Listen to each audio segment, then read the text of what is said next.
All right, welcome back to the podcast. We are welcoming back Coach Brusoe. He is the head coach at Green Bay West High School. Coach, welcome back. We literally just said it's been like 2 years, I think. Yeah, right. As it definitely doesn't feel like it was 2 years ago. It feels like it was about 6 months ago. We were all still hunkered in our, next to our computers and TV screens permanently. But it's good to be back on. Appreciate you inviting me. Yeah, I think the last time you were a defensive coordinator, I think it was way back. Yep. Yes, it definitely was. I got this was my first year as a head coach this past year. So, it's a lot of things have transpired in the last couple of years. So Yeah, you're the boss now. You make all the shots. You call the shots for everything. at least I'm the person that people will come talk to about things rather than being a coordinator. You can sometimes turn around and you're gone. So, but yeah, it's been an interesting first year. Really moving, wedding coming up, all that stuff. It's kind of just been a whirlwind this last 12 months or so. Well, I was about to say the good thing about me being an assistant coach, that's the head coach over there. That's his problem. You can go talk to him. That's exactly right. Absolutely. Well, congratulations on getting married soon. Because that's another thing that changed for you, I think, since then. So congratulations on that. Appreciate it. Same to you here in the fall on a Friday. Yeah. On a Friday night. I was not going to win that argument.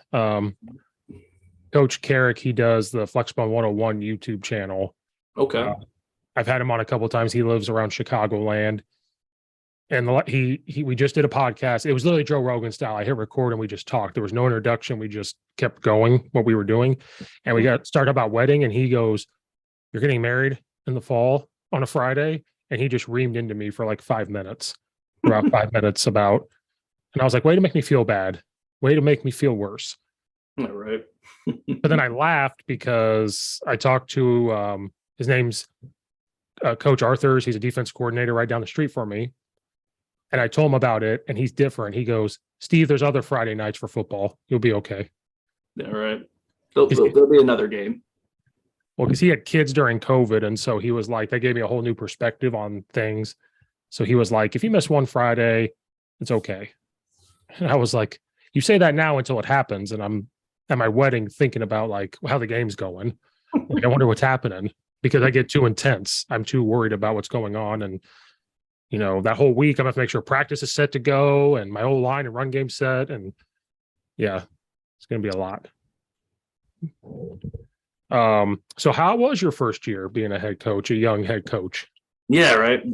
Still, I got hired when I was 28. I turned 29 right before the season started. So, realistically, coming into this year, I don't know if you've basically. I'll give you the quick synopsis of what's gone on at Green Bay West and kind of the Green Bay school system in general.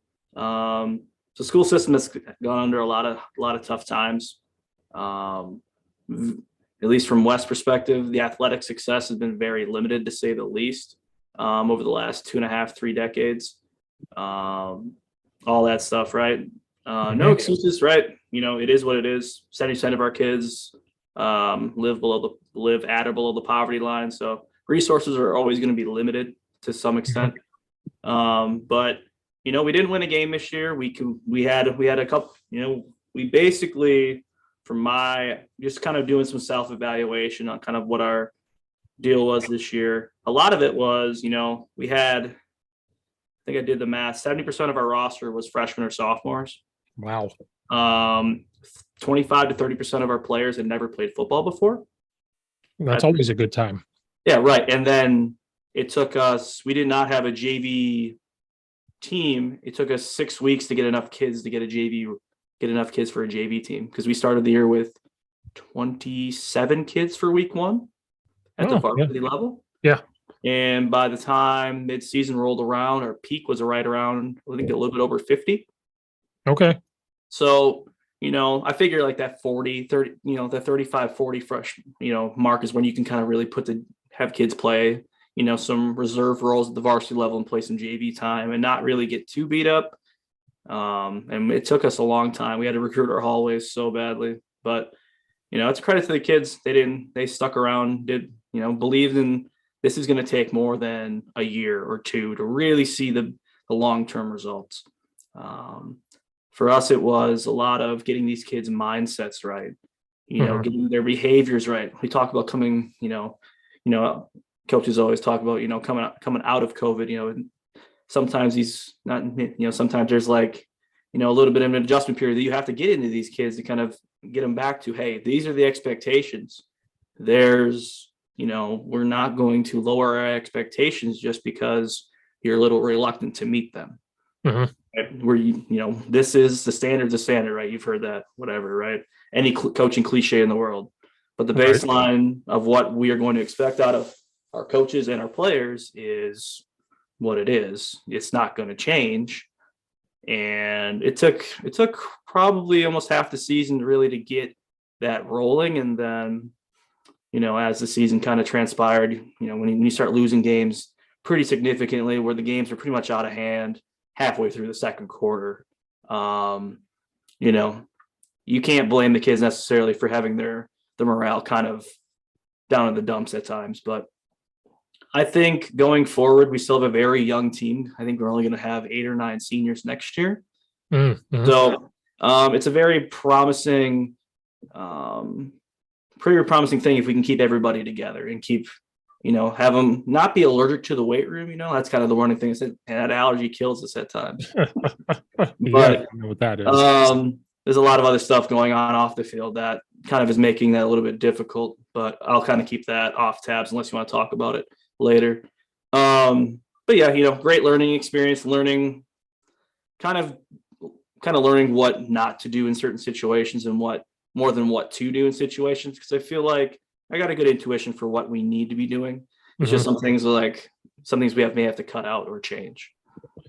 I was going to say, was there anything like culture is the big word, right? Like when you come in, culture, and that can go so many different ways. I think it got overused during COVID, and I did the same thing of like culture. It's almost like you have to like lay down your foundation to add on to the house that's already built. It could be bad, it could be, It could be a rundown looking house when you get there, but you're gonna put yours down. Yep. Like, I think you might have said it, but like, was there something where you said, I'm going to come in and do this, and as you're doing it, you go, well, maybe this isn't the best thing to do here. Tweak it.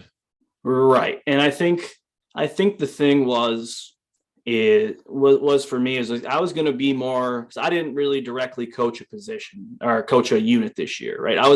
I ran the special teams department, but I wanted to kind of take a real seat back and just kind of see what was going on and kind of let our coaches coach. We had a very young staff for the most part, and I'm just wanting to see the growth, see the development, everything like that. I think going for me as being more of a CEO kind of thing, I don't want to be a micromanager, right? I'll burn myself out here very shortly if I do that. Right. Be in charge of everything and anything and all that stuff. I think the main thing is that I need to do a better job of setting the expectations to our coaches, which then will trickle down to our players. Like, if we, like we talked before, my previous roles and stuff like that, I've had to wear a lot of hats, do all this stuff off the field.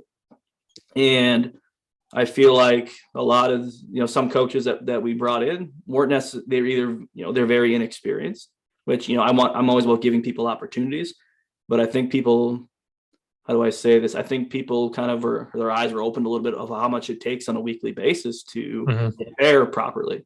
And it doesn't start, in August. It starts, doing your professional development, everything outside of that. And I think those are some conversations that we've had. I think it's things that the people, coaches and everybody within the program kind of accept. And we're going to do a better job of that going forward. Yeah, because like you said, you get paid pennies on the dollar when you break it down of practice planning, meeting with coaches. Right now it's clinic season, so we're about to go to clinics, and you call coaches now. You get on Zooms with coaches now and learn things, and you have to do that because I don't know about you guys. We'll meet and be like, okay, we're going to tweak some things. What did you learn? How we can tweak some things, or like, what did you learn? What did you see? And some coaches do it, some don't, and the ones that don't are just kind of going through the motion. The rest of us, we're almost burning ourselves out with it. Right. And so like we've been talking about not meeting on Saturdays no more because we don't want to get burnt out. But we're kind of same situation with you of like, we kind of want to, so we know where the kids are. So they show up on Saturday, you know? Right. So with being a young staff, you think they figured that out, or it's really going to be like they get it now? They went through a year, like I understand. Well, I think, and also there are some coaches who are retiring. We had a couple older. We had one old, coach who's been coaching for longer than I've been alive. So, he's he's retiring. So we're gonna have to replace him and everything like that. But Mhm. I think having these younger coaches that we have on staff and people that we're going to bring in, what, because you said it's clinic season, it's also interviewing season here coming shortly. That's true. Rolling, right? So we have right now, we put out a thing for an assistant coach, just thinking there'd only be one coach that we'd have to potentially replace.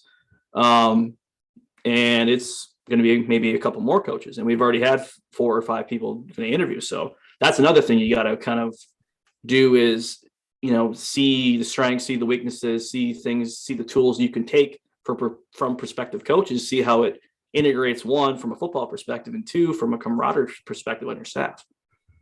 And Right.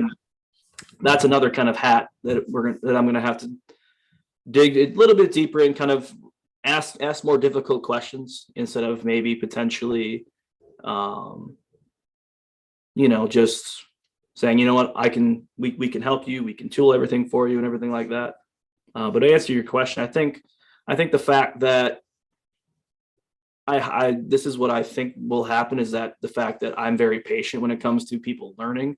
And if they put in the time, put in the work to better themselves as a coach and as a human being in this offseason, come the fall, there shouldn't be any issues. I think they'll be excited for the opportunity once again.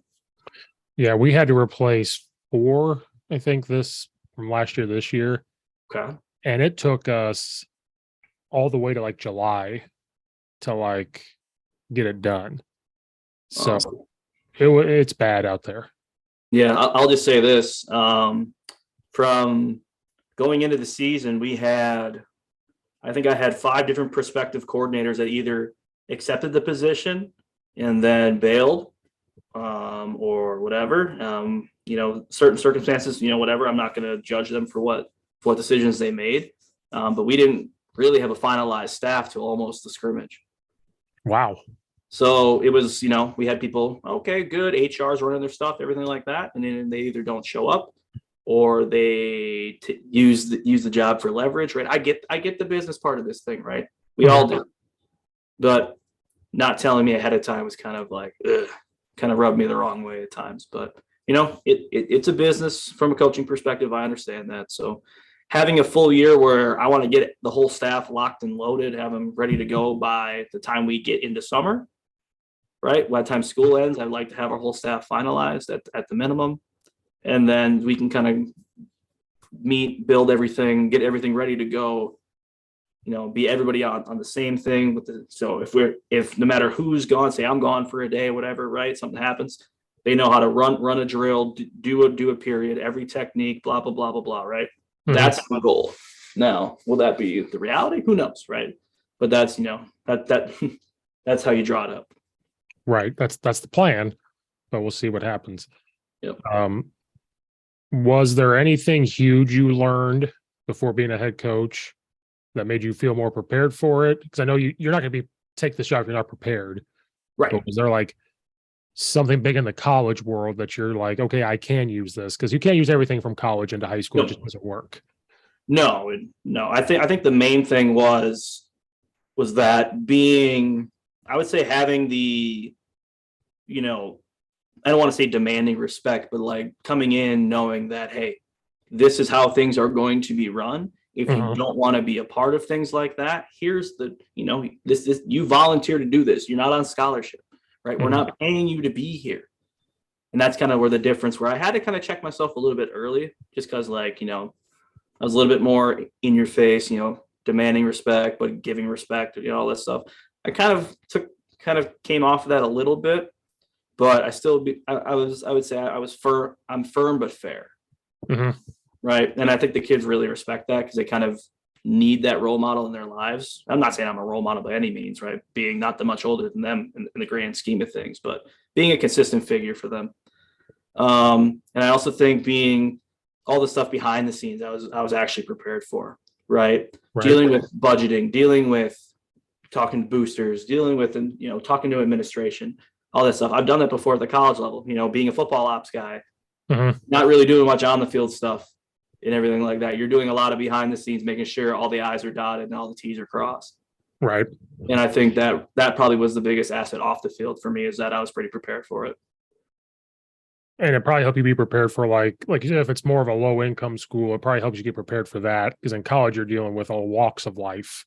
Yes. I think helps you relate to them, because I did that too, where I coached at a high school and I quickly realized these kids needed us more than anything else. So like we had kids that didn't even want to go home. Practice would be over. It's 7:30. You're driving home. They're sitting on the stairs to the school and you go, "Hey, what are you guys doing?" "We don't want to go home." And it breaks your heart. You're kind of like, okay, well, we didn't see you. So if you get in trouble, we don't know that you're here. We kind of don't know what to do. And I'm guessing that helped you too, because nothing really prepared me for that. I always coached not rich kids. I'm not saying rich kids, but it was never a kid living out of a hotel, kid living out of their car. Nothing prepared me for that at all. Kids, and that was the goal, and people are like, "Oh, you're going to get brand new equipment coming in," stuff like that with what you have. The main thing that we used a lot of our fundraising money for was meals on the road. That was the thing, like with these kids, some of these kids, like you come for summer lifting and I'm like, and they're just dying. Like they're sluggish and everything. And I'm like, "Well, what's going on?" "Well, coach, I haven't eaten in a while." "When's the last time you ate?" 2 days ago. And I'm like, oh boy. Yeah. Like that's the one thing that I took from the summer thing, was none of these kids are going to go home on a Friday night hungry. I'm going to make damn sure of that. Right. And that's what a lot of our money went to. Like we spent a decent amount. Like I didn't just get a McDonald's or whatever for road games. Like paid a decent amount of coin and got themselves some really good food. So that's the least we can do for these kids, Right. We did the same thing. Like Thursday nights were team dinners. Yep. Not the high school I'm at now, we still do that, but this school, I guess the school I'm at now, you can kind of consider low income. It's probably half or whatever. The other school I was at, it was 4,000 kids. It was a low income, like bad neighborhoods. And Thursday nights, no coach ate. We made sure that no coach got food because we gave it to them. And whatever was left over, we said, "Take to grandma, take this home. We know this is your dinner." Because like you said, we don't know when they're going to eat again. It might be at school the next day if they have the free lunch.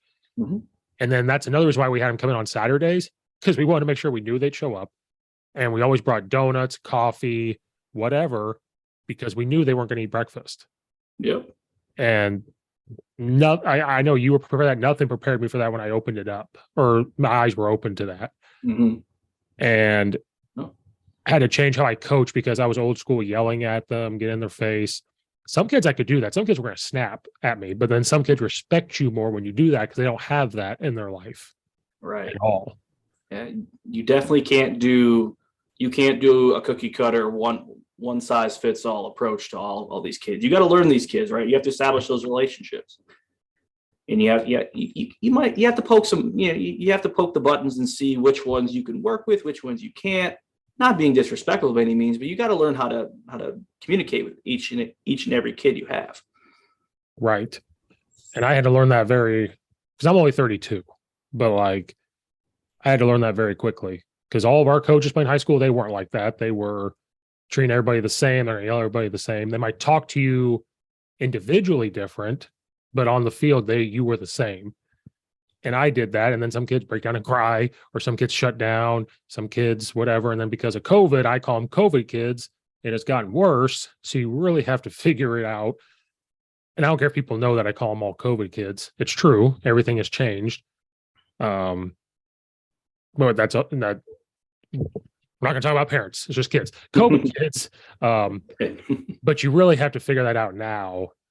And I left that school with a newfound respect of these kids from low income, kids living out of hotels and their cars, coming over here. I try to tell these kids now, you think you have it rough? Go to the town 20 minutes that way and tell me how tough you have it. And you have to call them out on it. And sometimes they respect you and sometimes they don't. But the kids that respect you, make it. Right. And some of the kids, I bring up a story where a kid we were trying to recruit. I won't say who he was, right, or where he went, but in the college level, we were recruiting this kid, very highly, super highly talented kid, got stars behind his name, all that good stuff. Kid was living out of a trailer, and the trailer was so bad that there was like vegetation growing in it, like there was a tree sprouting through his trailer. He was living in it. And I tell the kids that I'm like, granted, I can't, each deal is different, but if you have a support system, a positive support system, if you have a roof over your head, you have meals to eat, you're doing pretty good in the grand scheme of things. You don't have a tree growing through the middle of your trailer, and then hurricane season comes around, then you don't know if you're going to make it through the night. Right. So keep that in mind. And like you said, sometimes the kids will get it. Sometimes the kids like, well, that's him. That ain't me. Yeah. I'm like, okay, well, got to find a different way to try to reach them. That's exactly what happens. They're like, well, my life's okay though. And then I try to tell these kids, sports is such a privilege that it can be taken away at any moment. And I have to give them examples. God forbid an injury happens, like knock on wood, like that takes away from you. You guys get in trouble in school. We were talking about before we recorded. I'm dealing with the situation right now. If you're just around the situation, deans come down, principal comes down, there's nothing I can do at that point. They can take it away from you at a snap of a finger. Right. Yeah. I've gotten told we had a couple times, or I think it was one instance this year where I came in Friday mornings. I was full of the jerseys, handing them out to them. Right. Kind of made it like a school pride thing. Right. People come in, they see me in the office. They're like, oh, cool. Coach is here. I had a couple times where after I was done handing out jerseys, people pulled me to the side, administration be like, hey, this is the deal that went on. Your kid's not playing tonight. Sorry. And I'm like, okay, well, we got to roll with the punches. Yeah. But as coaches, we roll with the punches. Everybody else around you, though, is going to find a way to make it not about them or their fault. And that's another thing we have to deal with now. Not when we all played. And I don't know. And I'm getting way off topic away from your head coaching thing, and I apologize. No, it's all good, bro. But like, I try to tell the kids, like, yes, freshmen and sophomores, because I'm a varsity football coach, freshman basketball. And I'm like, who wants to play college sports? They all raise their hand. And I laughed. And they're like, why are you laughing? And I said, because I know college coaches. And the way you guys act right now, if this continues, you will not be recruited. And I try to give them that slap of reality. What do you mean? And I said, do you know the questions they ask when they recruit guys when they're juniors or seniors? What? Grades? Do they go to workouts and stuff? What's their attitude like? Like, those are the three top questions. Right. And you got, you got these kids who think, say, like I said, it's an open forum, like we're talking about tonight. Things are going to get you kind of ventured one way or another. But, no, you're okay. I like doing this stuff. It's fun. I usually do this stuff on a decent basis with just people just like talking just sports in general. And you same thing, right? Who wants to play college ball? Okay. What are your aspirations? I want to make it to the NFL. Okay. Well, I've been fortunate enough to coach players that are now in the NFL. I've been around plenty of Division I football players and whatnot, college level athletes. Their daily habits and everything, their attitudes, everything, it's all kind of right around the same similar, mold. And what you're doing right now is probably not going to translate very well. So you got some work to do. And they're like, what do you mean? I'm like, well, you want to go to the top level, but you don't have the academics necessarily right now to work on that. Right. And you have certain things going on in school behavior-wise that are probably not going to be tolerated very much. Because I'm not going to lie to a college coach just to save, your behind in the short term. Right. Because and I've told the kids this, if I, as a head coach, put my name, my reputation on you as a kid, and you go to the next level and you flounder up for whatever reason, maybe it's behavior, maybe it's grades, maybe it's whatever, right? Whatever it may be. Are they really going to be mad at you in the long run? No. Right. They're mad, some kid, whatever. They're going to be more upset with that, with the adults in the situation that put their name and their reputation on the line to vouch for you. And I'm not going to lie to college coaches. I've already had couple coaches this season, even though we had a very poor season result wise, still have college coaches still reach out, and I appreciate that. And I told them the real, like, we got some we have some talent on our roster that can definitely translate to the next level. And there's a few kids who I think are ready for that from a maturity standpoint, and from getting their business done and taken care of. Some of them not. And I've unfortunately you've probably had the discussions at some point too, where you have to tell another adult in the situation, hey, probably be in your best interest not to waste your time. Mm-hmm. Or if you really want this kid, you're gonna have to learn and how to keep building on what we've done and try to make this kid a better human being. Yeah, like we have a 6'5", 300-pound freshman, but we're dealing with freshmen. And I've told some college coaches I'm friends with, and they're on this podcast, their eyebrows raised. They're like, really? 6'5", 300 pounds? And I said, trust me, don't talk to me for another year about him, because I have to get him right. Like, that may get him right, though. I thought about this. If I have a college coach go up to him and say something, that might make it. Right. Very well might. Yeah. We had to unfortunately dismiss a kid off the team this past year for, I won't get into the details, right? Kid, I had college coaches, even though he's only a sophomore. He's 6'5", 250 pounds, never played football before. Ooh, that sounds great. You're right. Like, oh, I can mold that. Like height, weight, looks apart, walks in, everything like that. Just a big old piece of moldable clay, right? Right. Not a fat 250 either, like a solid built kid. Coaches hit me up. It's like, hey, he's got a lot of growing up to do.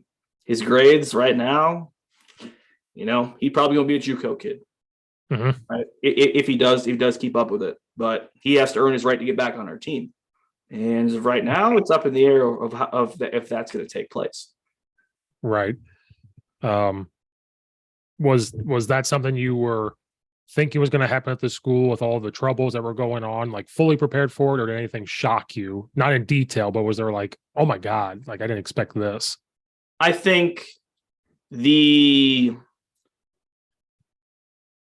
I'm the 5th head coach they've hired in the last 7 years. Put it that way. Oh, right. Okay. Right. So just kind of keeping it. People have not stayed very long, right? Due to whatever circumstances that have taken place. No judgment put anywhere. But I think the fact that holding kids to a higher standard than what maybe has been done in the past was really the mind-boggling thing to me, is that some kids think that they can just show up the day before the games, go to the team meal, and then start on Fridays. And,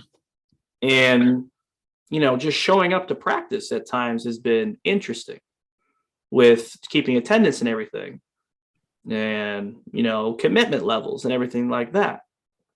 Now, if you got something going on, cool. You just got to let me know ahead of time as much as you can, not just, last minute, well, I got this going on, so I can't be there. Well, you're basically telling me that you don't care enough about your teammates or the program or myself to tell us and give us that respect that we probably deserve in situations like this, right? Right. And I think that was the biggest shock to me, is that just showing up when you think you can and still being the best, still thinking you can go out and dominate on Friday nights, is a little bit of a interesting take, right? You just can't show up, whether it's not coming to the weight room sessions, whether it's not doing whatever. Now, some kids, absolutely, they did that, right? I'm not just raining on people's parades the whole time. I don't want to have that be the narrative. But it seems like, from your and I's perspective, right, we've been in situations where, hey, you don't show up for one practice, you're gonna have some problems. Right. You don't show up all week, and then you want to try to still play. Son, I don't know what to tell you. You're kind of writing your own story on that one. Right. So I think that's probably the biggest adjustment period, that being firm, even if it maybe doesn't benefit the team or maybe hinders the team result-wise, come game time, you can't give in to that short-term mindset, because it'll kill your kill what you're trying to build long term. Right. Because you talking about kids just showing up, maybe that's what it was because the numbers weren't great. I've been a part of that where numbers aren't great. You're afraid of just looking at kids saying, go home, don't be here if you're not going to do this because they are worried about, is this going to make us not compete Friday night?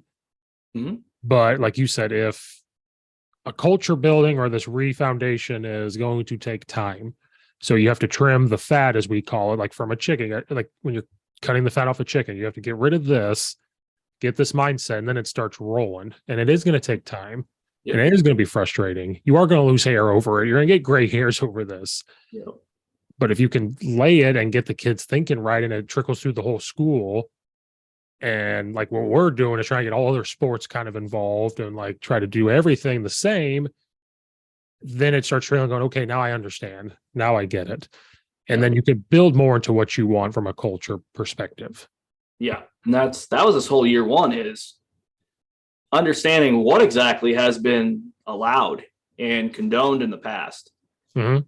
And dealing with this is how it was done before. Well, look at the previous results on top of that. I don't think you're getting the results you want, right? But you want to do the same things you did before.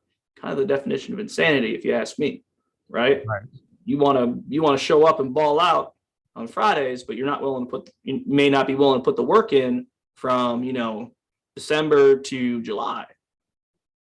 But yet you want to do that. Interesting. And there's been a decent amount of pushback, decent amount of, people being, right, people disagreeing with that, to say the least. But there's been a lot more support from administration and boosters and parents involved that are positive supporters of the program. They really appreciate actually holding true to what we said when we came in March. Right. I've been a part of that too, where, well, this is the way we've always done it. And I said, that's the worst thing you could be saying right now. Because I've been on a staff where I was the only one not born and raised in that town. Mhm. And I've been told that, well, this is how we've always done it, or this is it. And I'm like, well, maybe you need to get out of town more often and see how other places do things. Mhm. And I've done that when I moved up to the suburbs. This is my third high school for football, at least. And I'm like, you got to see the world and see how other people do things and learn, like, just because, well, especially like if this is the way you've always done it, and you're winning state titles, you're probably okay. Like Right. you're doing something right. If you're not winning or getting into the playoffs, then maybe something needs to change. Right. And this school has not made the playoffs in football since 1996 when I was a toddler. I was 3 years old. So if doing things how they have been done, yeah, I can understand it. But at the same time, at the end of the day, we want to be successful. Mhm. Now, number one thing for me is making sure all these kids graduate. If we can win some football games in between this thing, make them better people, that's better people, graduate, be more ready for the real world. That's the number one success factor for me. Mhm. But it's amazing that how it sometimes correlates, or I shouldn't even say sometimes, how it really correlates when you take care of a lot of your business off the field. Magically, your on the field success starts taking an uptick. Interesting. Mhm. So Yep. that's what we've been trying to do. Well, and then again, dealing with after COVID is even harder because the Zoom didn't help. Trying to figure out how they act in school doesn't help. Mhm. With that. I think slowly here in a year or two, it's going to get back on track because you have kids going from middle schools, and it will hopefully get back to what it was. Yep. But every coach I've talked to at the high school level, unless it's a school that is just a well-oiled machine, is dealing with the same issues that we are now, like we're talking about.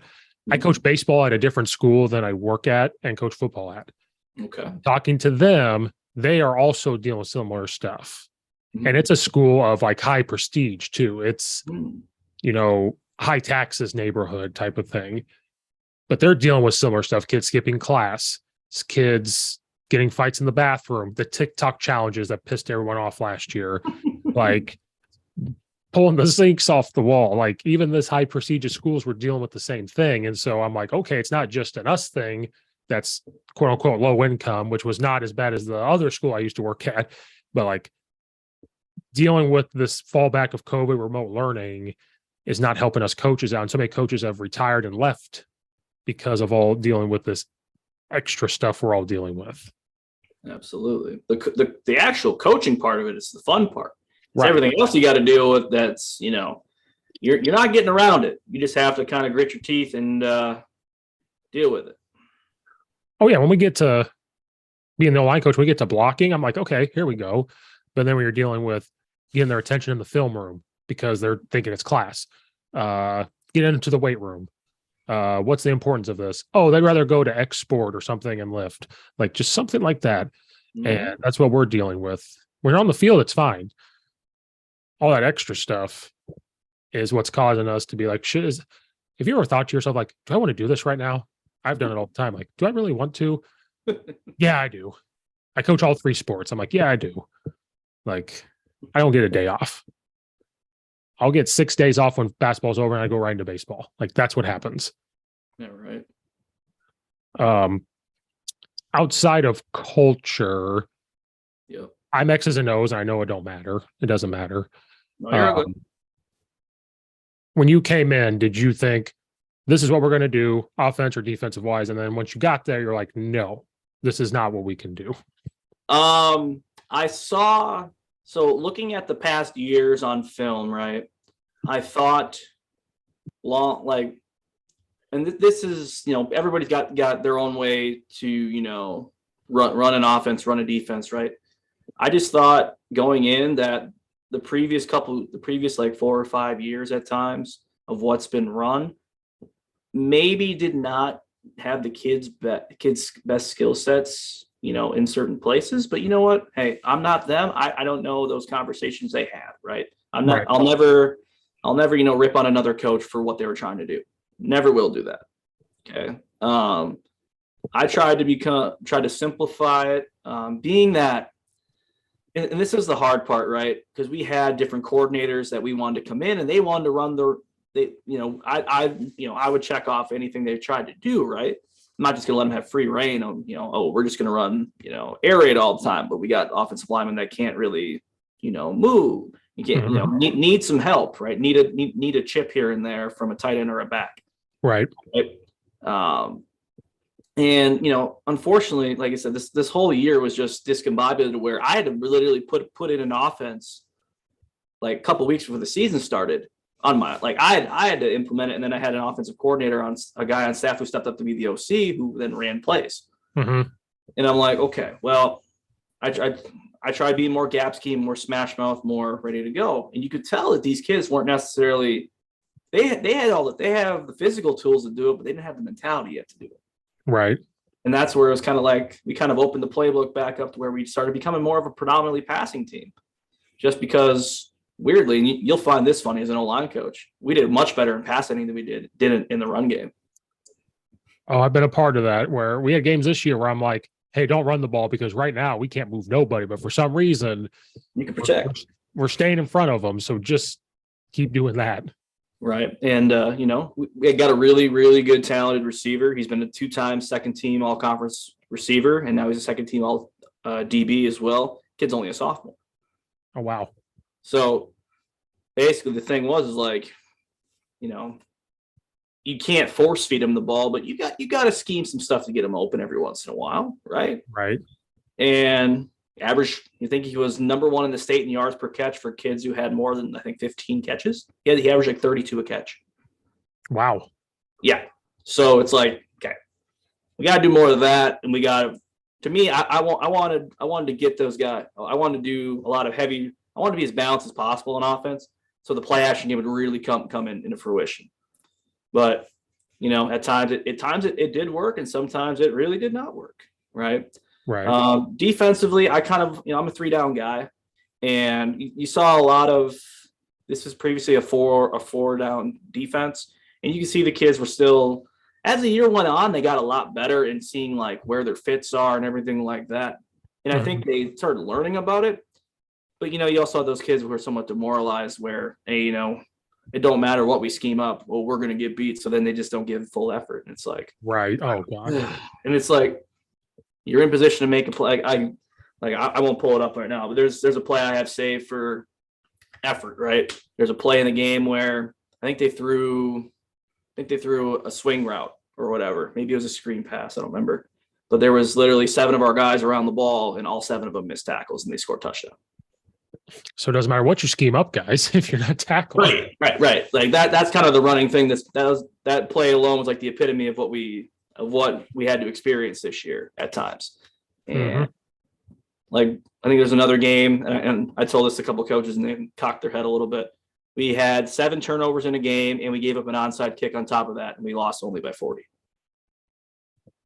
Okay, well, there's way to be positive about it, though. Like, right. And like our one game that we had a really good chance of winning this year came down to the wire. We turned the ball over 4 times. We lost 8-6. Jeez. Right. Like we turned the ball, like we shot ourselves in the foot so much. We even shot our prosthetic feet. We don't even have those anymore. If we can just limit our own mistakes, we probably would have been very, very competitive and probably won a few games this year. But, shoulda, coulda, woulda. Right. That's more on us to make sure these kids make the right decisions. But sometimes the kids still do what they want.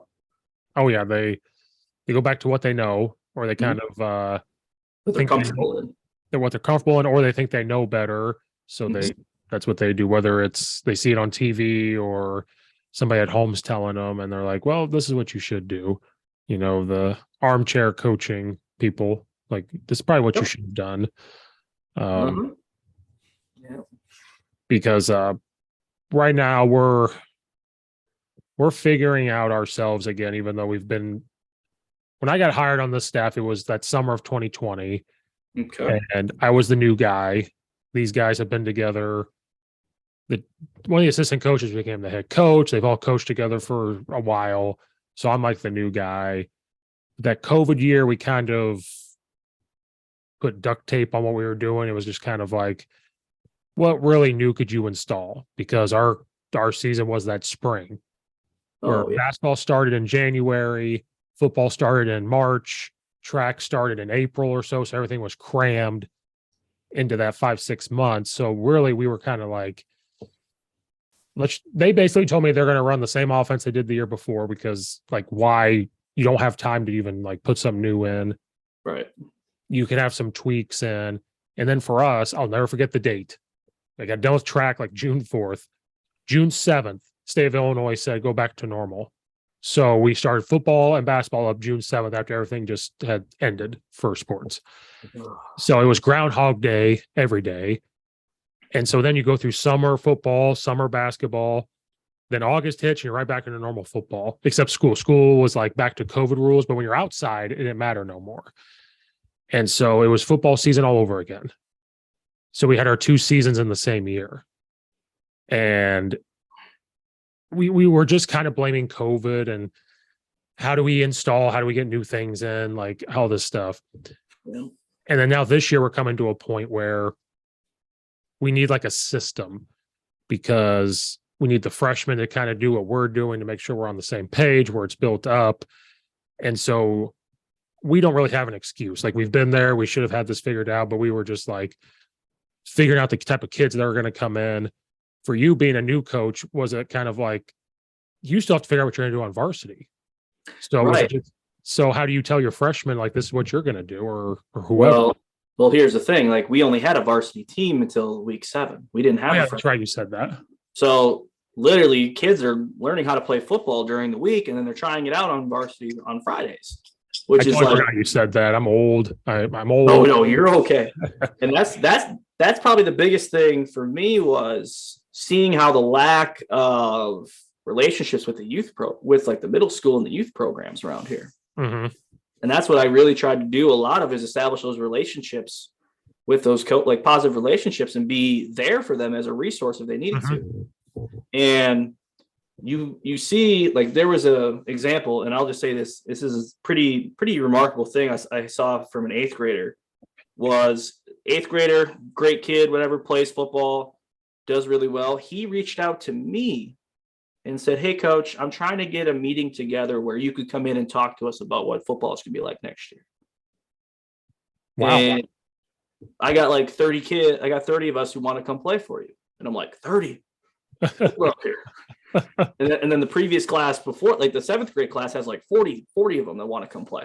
I'm like, hold up here. Hang on here. We might need to like double our helmet inventory here in a minute. I gotta make an order. Yeah, but nonetheless, I think it's seeing how kids are excited to potentially be a part of the change, right? Put their own stamp, make their own legacy, which you don't see a lot of today's kids, right? For whatever reason, right? Not good or bad. It's just different kind of mentality.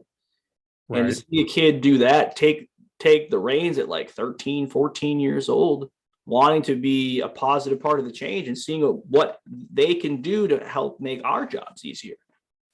Like that takes a lot from a kid that age to kind of have that awareness.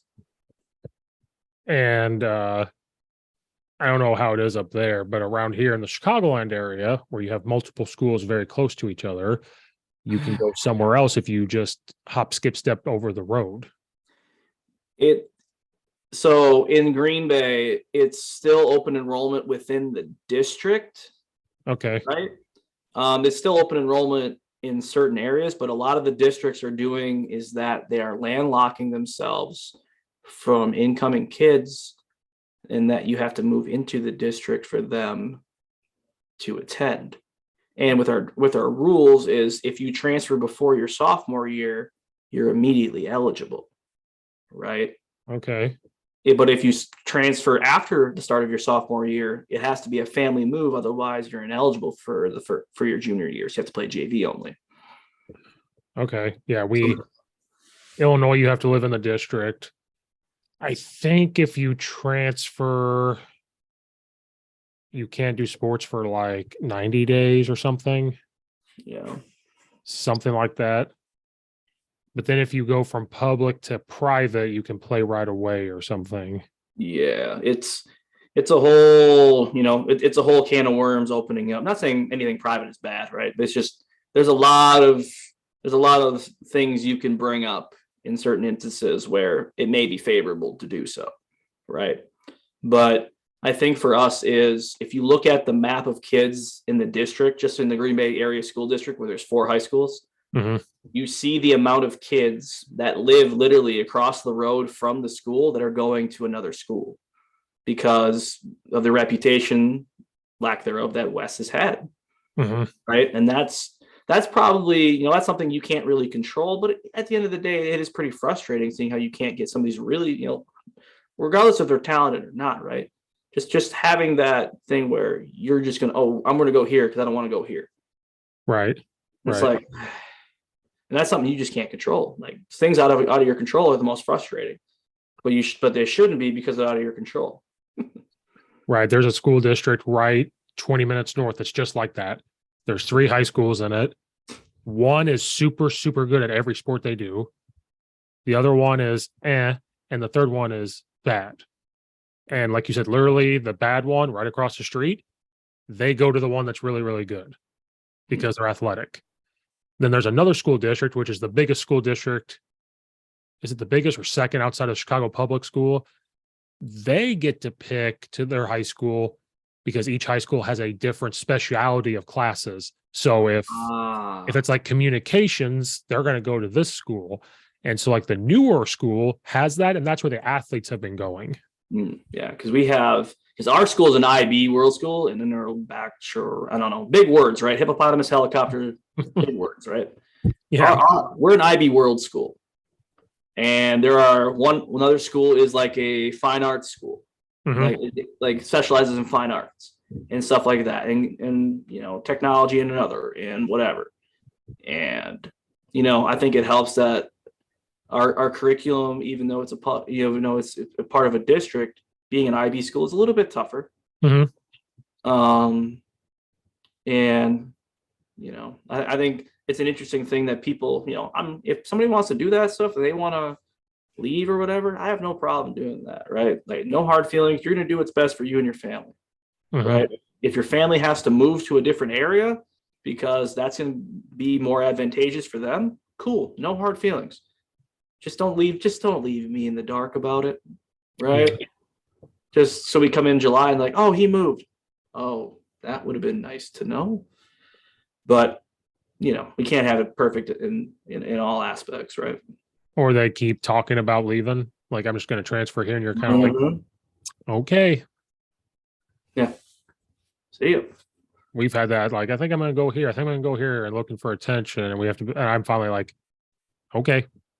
Like, Yep. I hate to see you go, but if it happens, we gotta go with the next guy up. Yep. And that we've had those discussions too. We're like, well, I'm gonna go here. Okay. Like I can't what am I gonna say that's gonna stop you? Like Mhm. I'm not gonna get on my hands and knees and beg you to stay. Right. You know, if you truly feel that's the best opportunity for yourself and your siblings and your family, then go ahead. And I've even had parents say, well, I'm gonna move my son out of here.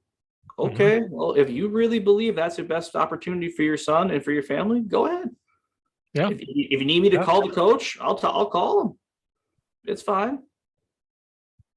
But Well, they don't like that. no, they don't like that. And I don't care if my players hear this. Some just maybe that's what the honest to God truth is they family's got a job or whatever. This has happened. They're gone. Others aren't really leaving. They just want to hear you say how much you need them. Mhm. And maybe when I was younger, like 22 or 23, or when I started coaching at like 19 years old, even then I might be like, oh my God, yeah, yeah, yeah. Now that I'm older, I'm like, well, I'm too old for this. Right. You know, we're not doing, you know, the soapbox, blah blah blah. You know, I don't have the energy for that all the time. You know, Right. once in a while, if you strike me the right way, yeah, okay, I'll do that. But more times than not, I'm looking for the best. I'm looking for how we can benefit, how the program can get better, and how we can make these kids set up better for the real world. If you don't want to be a part of that, I'm sorry, but find somebody else to go that you believe will take what you are doing right now and think that's okay. Hmm. And see how it goes for you. Right. Now, if you do leave, you probably can't come back. Yep. That's what I'm like. Hey, if you're gonna leave, you can't come back, especially if they're like if they're like gonna be a junior, right? I'm like, hey, if you do leave, man, unless you fully move back, full family move back in a year's time, which I highly doubt, you're probably not gonna be able to come back. So you got to make a decision, and you got to Not, stick with not in this housing market. You ain't coming back. it. No, no, sir. That's what we're waiting on. We're waiting for it to crash again, just to go get a house. Yeah, we're fortunate we got this house. You know, we had to put long. You know, this is completely unrelated football wise, right? But you know, it is what it is.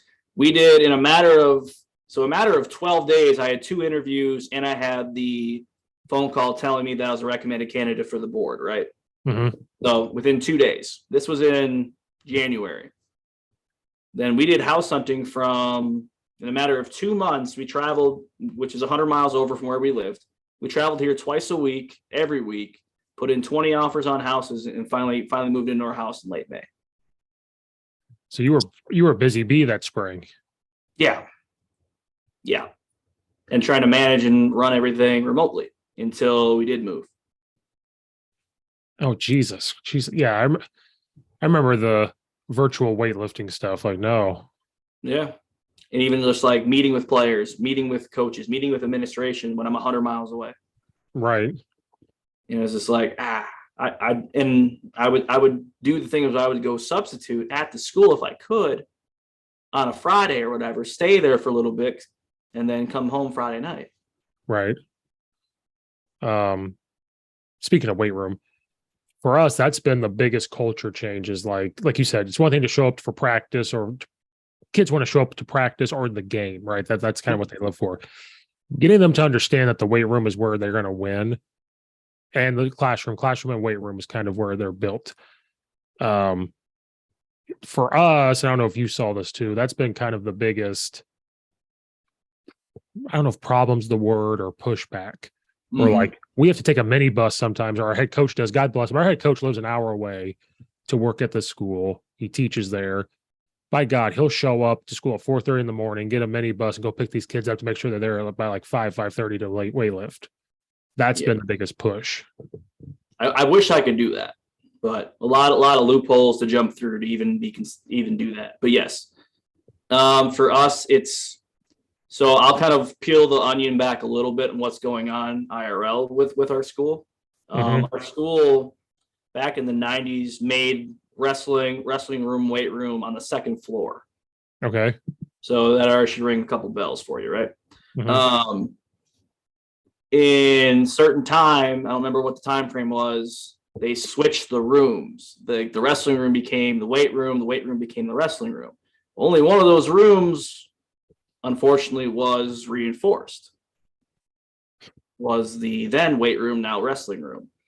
And over the past however long, there's been a crack running the whole length of the floor in the concrete of the weight room.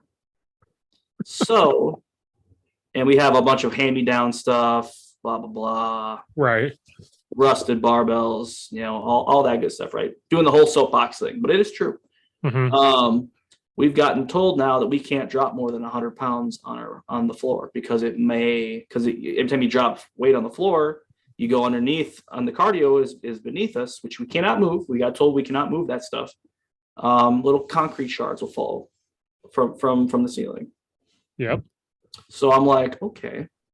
So right now, if you want to build culture in the weight room, right? So we talk about how the hell can we do that right now when we can't deadlift, we can't clean, No. we can't do any of that stuff, that we need to.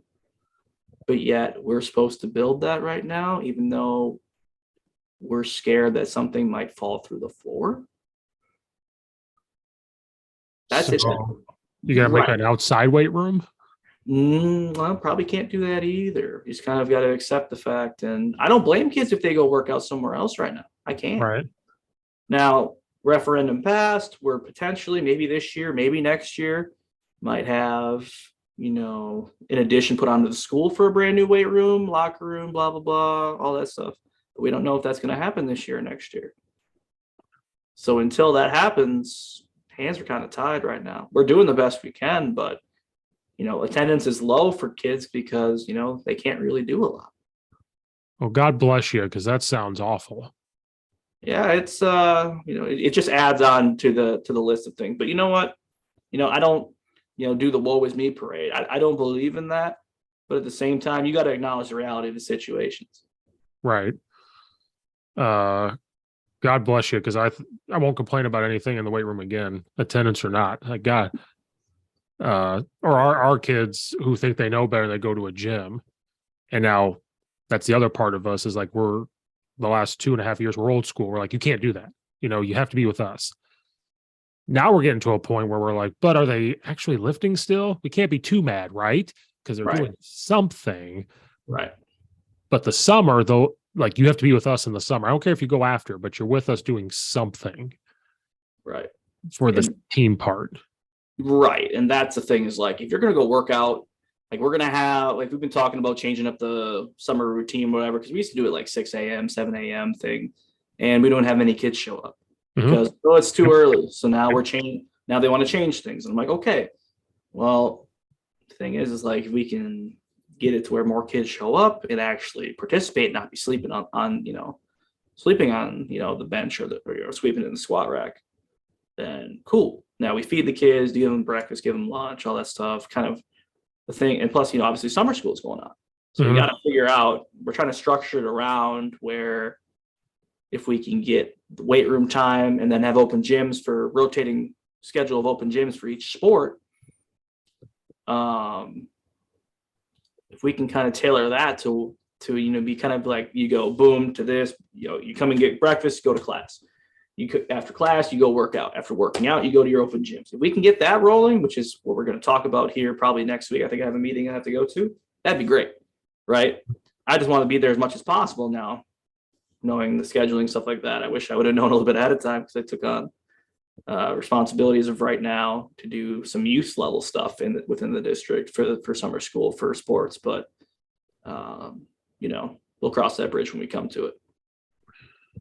Yeah, that's what we deal with is the summer, not overworking the kids because and I coach basketball there too, but it's what time do you have the weight room? Then they go from that to basketball, they go that to baseball, then kids think they're all-star baseball players, so they go to travel baseball on top of that.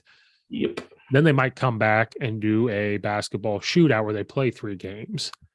So now they're getting burnt out. And then I coach all of it, so it was hard. But for football, they're like, do we take a step back and scale things back? So for us at a school I was at before, in June, we did no football besides just weightlifting. So it was just weightlifting all of June. And in Illinois, it was 25, maybe it's 20 contact days Yep. with them. So we were like, at one school I was at, June was all weightlifting. All of July was football. So 4 days a week, you had helmets on, then shoulder pads, do whatever. Got your dead week period at the end, and then you go right into actual practice. So it should just roll together. Like you've already installed stuff, you're good to go. And so we tried that this year at this new school. But one thing we saw was it was almost like football was taking a step back to all the other sports because the kids were like, well, it's just weightlifting. So we're going to go to basketball, we're going to go to baseball. So now we're all dealing with, well, do we push back and start a little bit more in June? And so it's not the other coaches, because I worked with them. It's not those coaches taking advantage, scheduling more. They were happy. They're like, oh, they're going to lift? Great. They're going to lift and then do basketball or baseball? Great. Fantastic. Yep. But then you fight that, well, it's just weightlifting, or like, I'll go do it myself later on. Mm-hmm. And do you trust them to do it later on? Right. And like some of the kids, like you said, you probably have some kids in the program that, yeah, sure, go ahead. Yeah, you come in. Yeah, you look like you've been lifting a little bit and you've been eating well. All right, cool. And there's some kids where you come in and they get smaller than they did before. And I'm like, okay, well, I guess you didn't do what you said you were going to do. Right. And whatever circumstance that is, right? But to have them in the building is almost like that's the constant for us, is like, okay, if we know you're in here, then that is a variable that we can control. Right. We can get you to where you need to be. But if you do stuff outside of school and you're not getting the results you want, or you're not really doing what you're supposed to be doing, then how is it still fair for everybody else involved that you're not participating with them?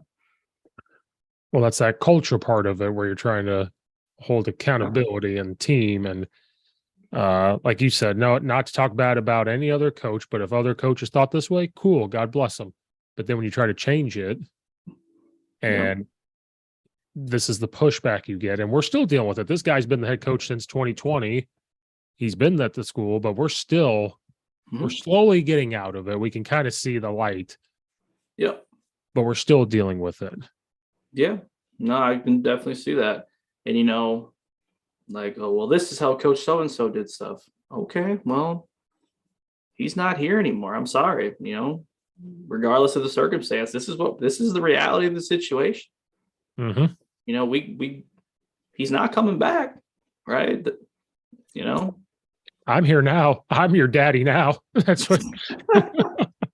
Right. But I don't know. I think I've always thought about this because I have a sociology and a psychology background, and I've kind of made a general deal in my head of how you can reach kids, right? Especially in situations like this. I think mainly your freshmen, you can really influence them to a good degree. Your sophomores, for the most part. Your juniors are always 50-50. Mm-hmm. Can you or can't you? And the seniors, pretty much mentality-wise, are what they are. Very rare circumstance that you can be able to flip an 18-year-old kid's mentality on a situation. Right. Good or bad, right? And I feel like with the young squad that we do have, I think there's been a lot of good, positive change. I think there's been some heavy resistance as well. In some very outlier circumstances. There hasn't been, the amount of it hasn't been that much, but the small amount that has been there has been pretty prominent. So that's kind of that moral battle we've been dealing with as well. Will you have your assistant coaches do other sports too to help that out, or they be mainly football? We've had we had an assistant coach this year that literally lived out of a hotel. He literally came up first time ever been a coach.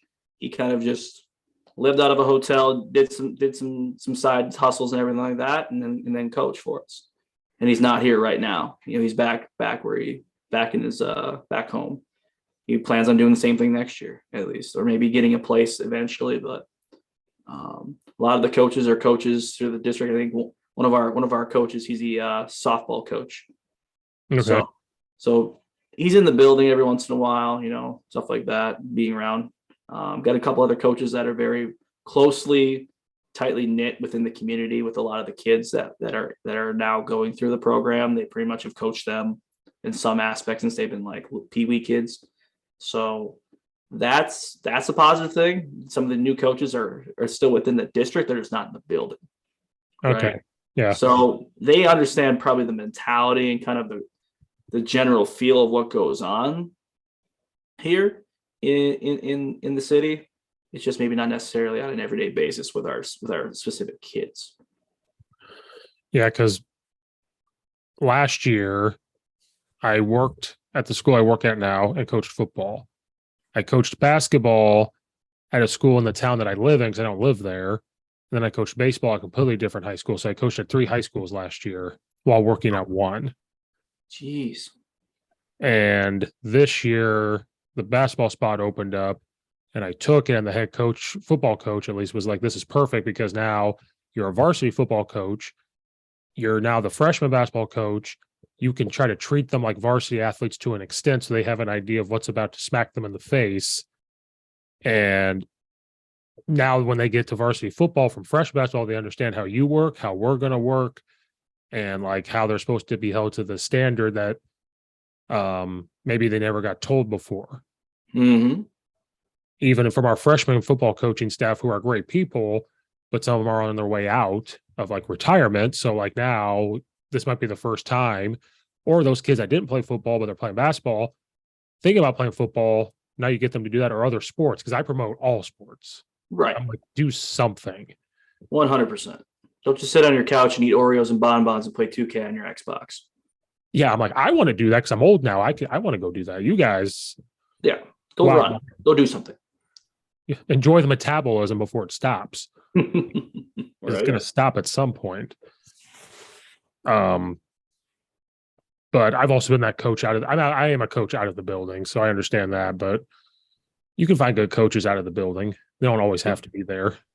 Right. And I think nowadays it's harder to find good coaches that are in the building. Yes. Like for me, it's like trying to find coaches that are in the building. It's like, there's just knowing the building that we're in, there's not a lot of male, I don't, people with coaching experience now, whatever that may be, and we don't have very many of them in the building. And, some of them that do coach elsewhere. Mm-hmm. And they're happy with where they're at. So I'm not going to try to influence them to come coach for us. That'd be some dirty moves. Right. I'm going to respect their time and respect their head coach's time to not do that. Right. And I don't know. It's very interesting going through, and it'll be interesting to see who's applied. There's a prospective coach that is coming through that I met with for a few hours that I would really like to bring on potentially as a coordinator for us. But now with our defensive coordinator, unfortunately, he's going to be retiring. On top of that, it kind of opens it up now to where there's going to be more than one opening. Now, if push comes to shove and things need to happen, I don't mind taking over the defensive stuff again, like I have in the past at other school, at the last school I was at. I don't mind doing that. But at the same time, the support I'm going to need from the other coaches is going to be a lot more than. Right. I'd probably vacate the special team stuff that I was doing now and have to divvy up per unity to each individual coach we have. Right. That's that fine dilemma. It's like, I'm not that egotistical guy where, you think this guy can call a defense as good as you can. Well, besides the last couple of years, I hadn't called defense before. Have I coached a really good defense before? Yeah, but it wasn't really because of me. It was because of the players that I had at the level that we were at. Right. Yeah, I'll be curious to see how that goes for you. Like I said, because there's not a lot of coaches anymore, at least certain areas, because it's kind of like teaching. there's a teacher shortage, there's Yeah. TA shortage, there's sub shortage. And then we still have schools reaching out saying, do you guys know anybody that wants to coach? Not trying to steal from us, but like, do you know anybody? And we're like, if we know somebody, they're coming here because we need them. Like we can't find them. Right. You can't blame them for reaching out, but it is what it is. Right. Yeah. They're not reaching out to be like, oh, give me your offensive coordinator, or give me your whoever. They're just kind of like, hey, guys, do you know? And we're like, no. When we had the 4 openings, he's like, Steve, do you know any coaches that wanted to coach? And I'm like, honestly, no, I don't. And if I do, they're already out of school. And I don't want to say like, come here. Right. And like I said, one of my good friends that I worked with in the Juco ranks, he got out of coaching the last couple of years.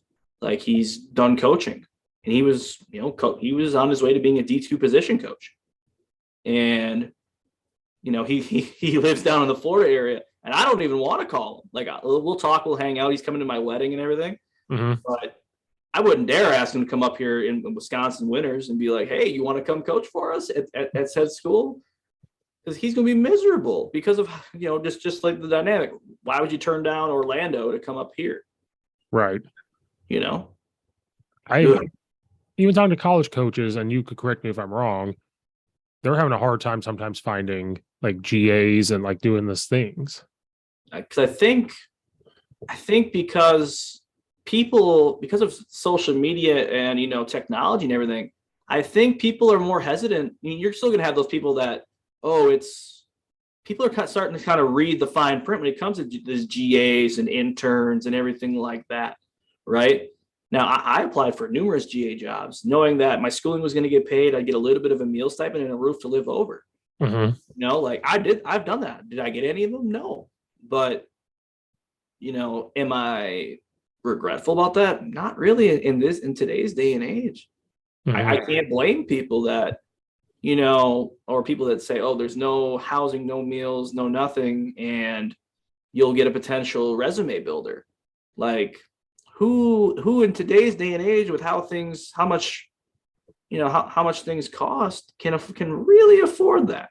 Very, very finite, very small percentage of people can actually do that. Right. So I think from that perspective, I don't blame people. People that ask me, because in the Juco study, I basically did what a GA does, right? And they ask, well, what is it really like? I'm like, you gotta love this stuff, man. You have to. If you don't absolutely love it, if you don't say F yes to an opportunity, to doing football stuff, you're gonna be miserable. Right. They're gonna grind you to the bone and see if you can last or not. Because if you don't, guess what? There'll be 30 more resumes sitting on their desk the next morning trying to do the same thing. Right. And you had cameras on you to make it worse. Yeah. Bringing that perspective again. Right. So, that added to it a little bit as well, because you kind of had to watch. I don't want to say like you do anything bad, but like you don't want to be potentially put on national media, like you could potentially take a little sound clip of what you said and then just run with it. You could be known as like you could be taken out of context pretty easily. Right. So I just had to throw that slide in there. I was like, yeah, you had a hard time GA, but then you had that on top of it. I was like, yours. So if you would GA'd again, you'd be like, this is easy. This is nothing. Right. Like, hey, I have a desk, I have a computer, go do breakdowns, go get me recruiting lists, et cetera, et cetera. Sure. Cool. Done. Easy. And I get paid for it. Sweet. Cool. All right. We're good. Right. No, the GA thing, even before the prices went up, I think it was COVID. And then like last year, they said, and this year was worse. And like you said, well, then people just aren't coaching to begin with. But I thought about it. Somebody goes, hey, you could go to college and, oh, we need a D3 coach, but the pay is like $8,000 or $10,000. And I was like, no. And you'd have to teach in the building. Right. You have to do 3 or 4 classes and then go to coach football in the afternoons. Right. Now I'm still working. I've got 15 master's credits put in on like as you go pace program, just in case I ever get a phone call. right? And just be like, well, I'll always answer a phone call, but the thing is, it has to be the right fit now, especially got a house, gonna have a wife here soon, gonna have kids probably within the next 5 years, right? It has to be the right. I'm not just gonna do it just for willy nilly and put everybody else who's been pretty much dealing with my BS this entire time on the back burner. I can't do that. Right. Like, who am I to do that? That's a pretty egotistical, if that would be the case. Right. And that's what I didn't get offered a job, but people were like, look, they're doing this, and I was like, if I was 21 or 22, I would have, and I probably should have back then if I thought about it, but like, you can't change anything. But like, if I was, and I thought I could make it work, I would. Now that when I'm 32, going to be 33 this year, it's really like, I can't. It's really hard to sit there and do that. Yeah. And I'm going to be 30 this year. And I'm like, this just, like you talk about, like I started coaching. I got into the coaching thing when I was 24, 23. And, back then, hey, foot in the door, work your tail off. Maybe something comes along, and then you just chase the dream the whole time. Right. Go to the AFCA clinic like I did for a couple of years, throw out my resumes, make these fancy business cards, try to shake hands with the right people, try to do all that stuff. Man, it just gets exhausting after a while. Now it only takes one opportunity, right? And right. I'm happy for everybody that I worked with during my college time, because a lot of those guys have full-time college jobs now. I don't. I'm a high school head coach. Right now, if they ever want to come recruit and everything like that and talk to me about our kids, then absolutely, like we'll chop it up and it'll just be like it was 5-6 years ago. Mm-hmm. Like it'll literally be like we never left the office. But right. I just can't see myself going that route unless a really really set up opportunity comes about. Right, because you can't say, give me $8,000 a year to do this. Like, nope, that can't happen no more. Nope. Or, whatever. And it's one thing to take a pay cut and be like, okay, pay me this, but it's another to be like, what you're about to pay me to go to college and do this is my stipend or something at a high school. Like, this is my stipend and it's not my real job. So my real job has this money. This football stipend's this. And guess what? I can do a second sport for the same stipend. Yeah. It's not worth it. Yeah, and I'm a substitute teacher. Like I just got off a long-term 6-week assignment. Like that paid pretty well. Mm-hmm. Like that's what I do for a living. Is I go substitute teach. One, to just keep in the loop of like grand scape of things with kids and how they interact. And two, it's like build relationships too, potentially. Who knows? Right. It does. You're bouncing around, you build relationships, and you got to keep those relationships too. Right. Absolutely. So that's why I like it. That's why I like this podcast that I do, because I've met people all over the country on Zoom. And the crazy thing is, I bumped into some last year at a clinic. Steve, I'm like, oh my God, yeah, hi, blah, blah, blah, blah. There's some at this clinic coming up this weekend. There's a guy I talked to, never met before in my life. So I just podcast. I'll go see him. Be like, hey, met you for the first real time. Yeah. Did that at the AFCA in San Antonio. Last in 2020, January of 22, did that. I was like, oh shit. Oops, sorry. You have so-and-so. I'm like, oh, cool. Yeah. And that will happen. Like I brought up Coach Carrick, who is the Flexmo 101 YouTube. We've never met in person. He's in the Chicagoland area, but we never met. He'll be at the clinic. He's even like, Steve, let's do a live podcast at the clinic. And I was like, oh my God, that's brilliant. Blah, blah, blah, blah. And so like never met before. But like you build that relationship, and then you never know. Like if I needed a job or I needed this, I can reach out to these people. Absolutely. And that's why I tell these kids, you can't burn bridges with coaches, you can't burn bridges with teachers, because resumes. What if you need a reference? What if you need, whatever you need, colleges, that's what you need. So if you're burning bridges because you think you're whatever, Mr. Hot Stuff, hot shit, it's not going to work. Right. Yeah. It's, you wish the short minding, like such a short-term thought process could get changed.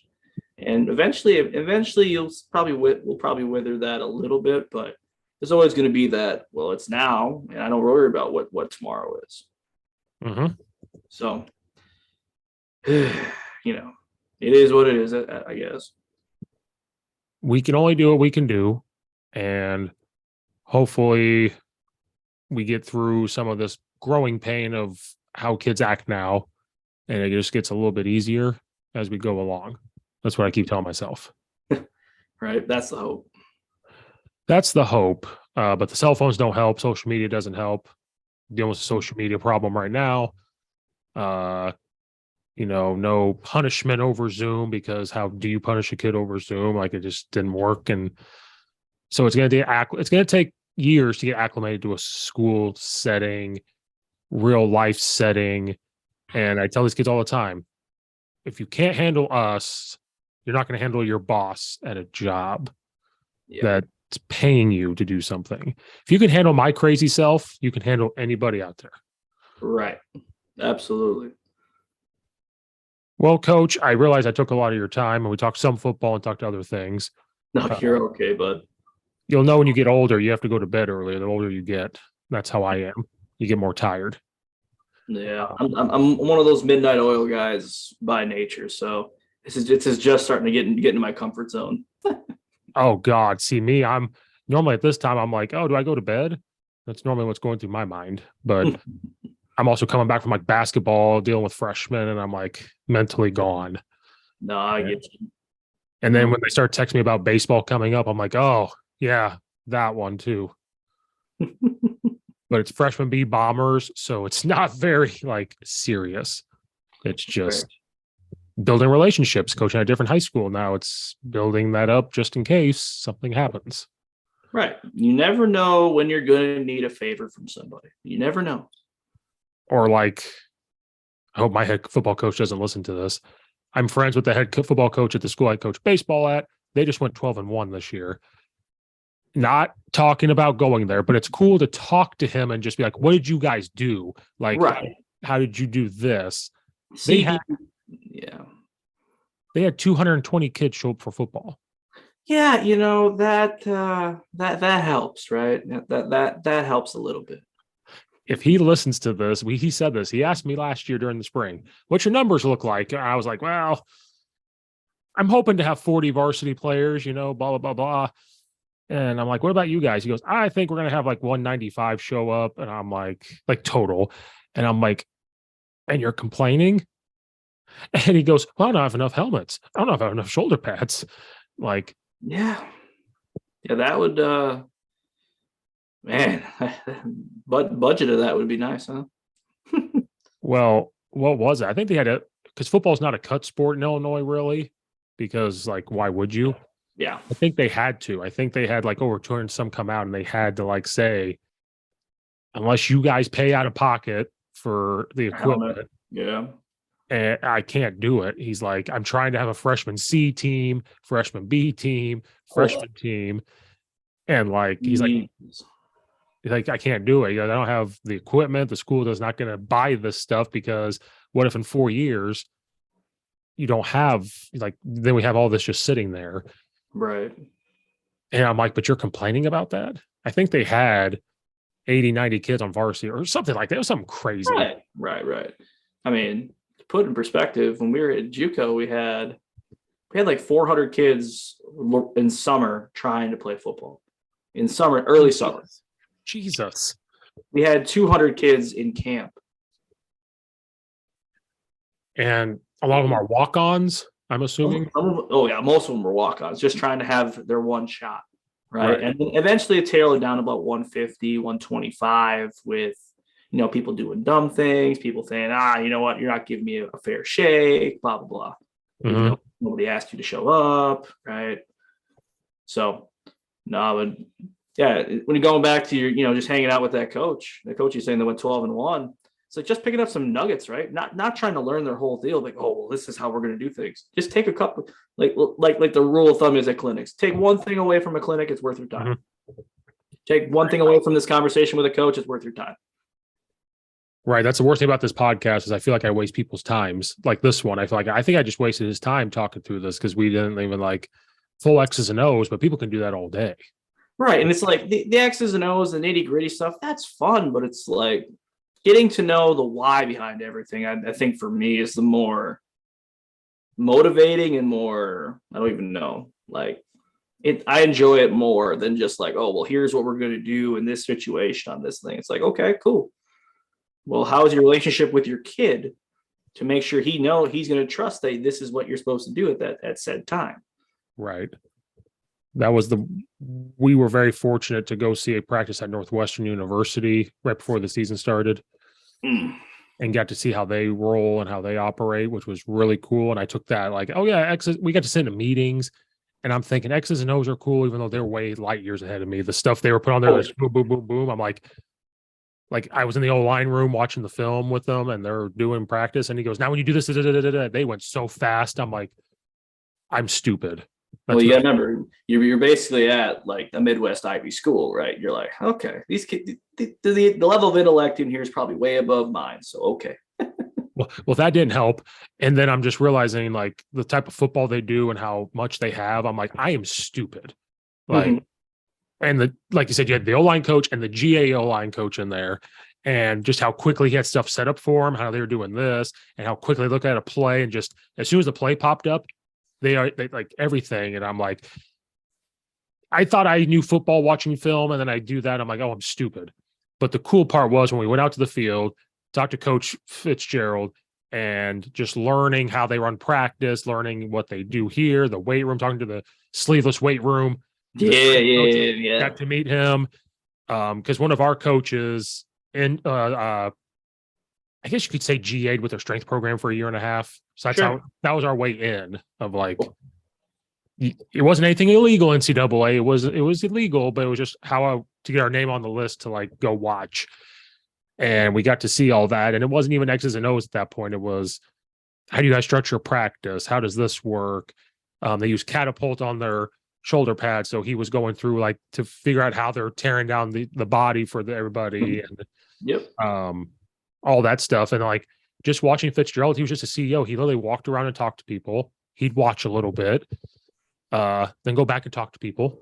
Then he'd come back and watch, and just seeing how that operated, I think got our head coach to be a CEO because he was the D coordinator. Then it kind of, now he isn't. He's kind of pushed it off. Yep. And I think that's my thing going into this clinic season is I'm gonna pick some coaches' brains about structure. Like how do you structure your practice based on what you have? Right. I think that being consistent in that approach, I think is going to only benefit our kids. It won't hinder our kids at all because they'll know the deal. Right. Now, I let the kids, I think the one thing that I don't want to keep talking to this, especially if, you got to go to bed soon. Oh no, I feel like I was wasting your time. So I was like, we'll hop off, but no, you're okay. I like literally could talk for hours about this. I think the one thing that I did, and this is, I don't toot my own horn very often. And it's like, okay, the one thing that I did that I think that got the kids to buy in a little bit or make them enjoy doing what we asked them to do is because they've never had music play at practice before. Never. Okay. And I let them make a playlist. Granted, everything had to be edited, right? And it couldn't be, every other word had to be edited. I let them make it on Spotify. And we just play the playlist, turn it on shuffle, and then we just go to practice. And they'll even ask me, oh, what's the link to our Spotify thing? Just like walking around. I just want to listen to it. Just hang out. I'm like, oh, okay, cool. And just like morale just picked up as soon as we did that. I said, you have to get a certain amount of kids out, and then we'll start playing music at practice. And within 2 weeks, they had more kids than I asked for. And we're like, okay, cool. You got to keep them here now too. And they're like, all right, we got it. Yeah. I've been all over.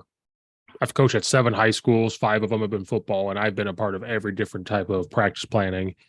I've had no music. I've had music just on Thursdays for walkthrough. A school I was at for 1 year, we ended up going 10-1. He started off playing music, but if a practice was bad that day, the next day they didn't get it. They had to earn it back. And we had this speaker. So let's say it's halfway through practice, they earned it back. So he would put it back out there. But he did the same thing. Like they could play music. And he told me, Steve, I'm an old school coach, but I also have to realize what has changed over time and kind of how we have to adapt to what they do. And he was like, music, cool.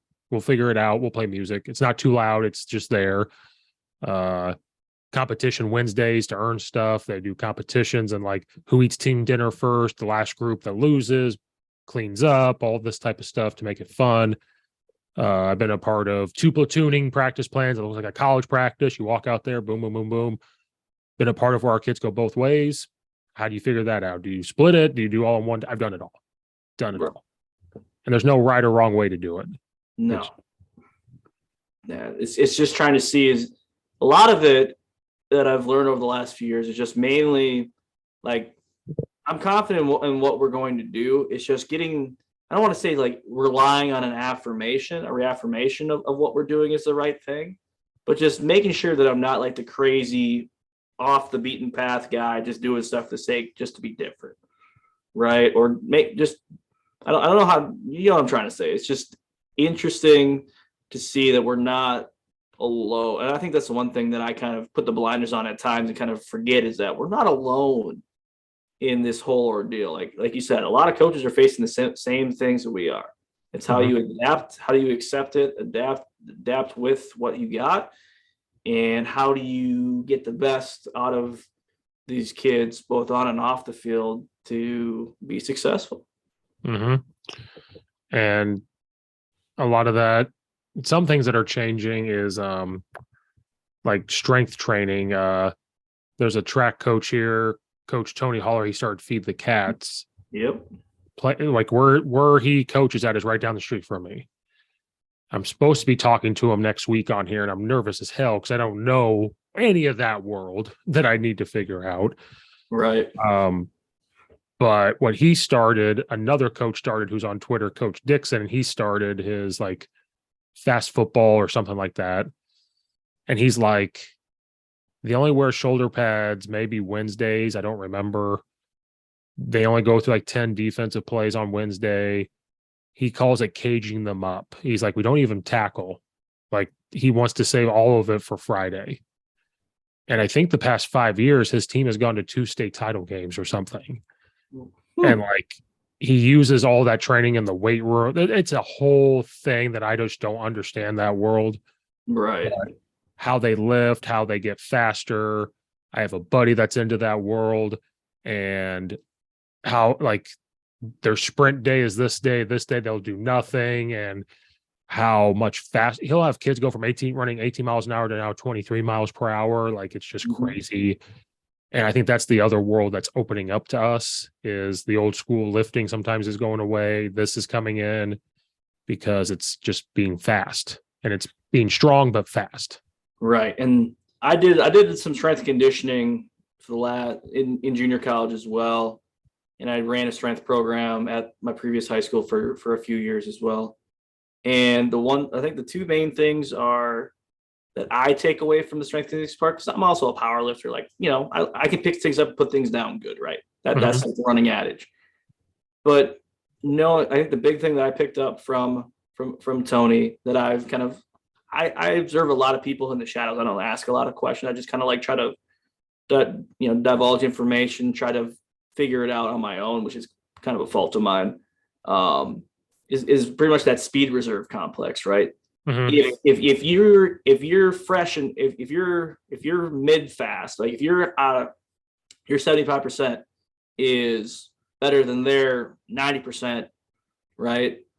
You're still going to be faster, right? If you run at if you're programmed right and you run at your fastest and they run at their fastest and you're beating them by 2-3 miles an hour, it's going to show. Right.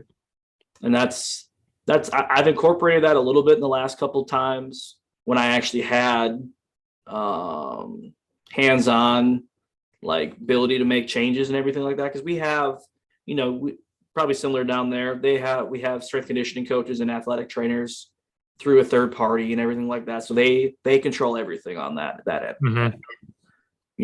and, are there some changes that I suggest and everything based on my experiences? Yeah. But at the end of the day, they're hired to do it for a reason. Now, if admin thinks they have to do something different, then that's a whole different deal. I'm not going to tell them that they need to replace a coach or they need to do this way. I'm just not that person. But yeah, go ahead. No, I found the name of it, sprint-based football, where he incorporates all of that. Interesting. Yeah.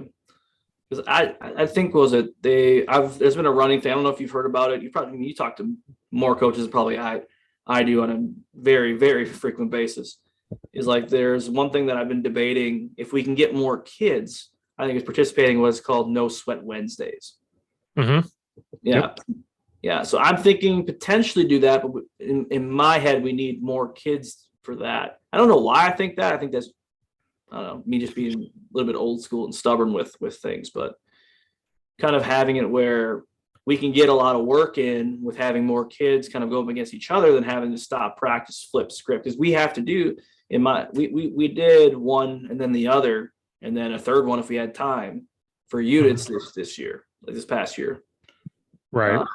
which was tough. But I don't know. I would love a two platoon.